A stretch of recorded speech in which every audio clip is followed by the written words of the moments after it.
stop scrolling. Think you've seen it all? Today, we're counting down 5 of the craziest fails ever. Trust me, number 1 is gonna shock you. Let's go. Coming in at number 5, we have a classic case of why didn't they just use a proper ladder? This guy decides to improvise with a shaky plastic stool to reach something high. And, well, you see it coming.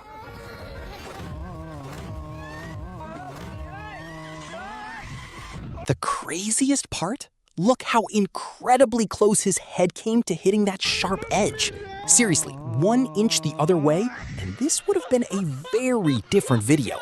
Talk about a lucky escape.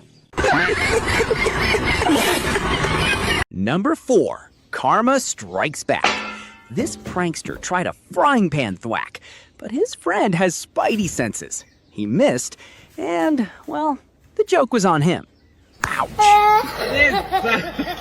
Moving on to number 3, pure catastrophe. 1 tiny mistake and boom! It's a brutal crash. Number 2, absolute terror. This tractor tire explodes like a bomb, sending a worker flying. That is pure lifetime trauma. Finally, number 1, a giant watermelon versus this guy's face. He tried to balance it, but ended up planting right into pure gold.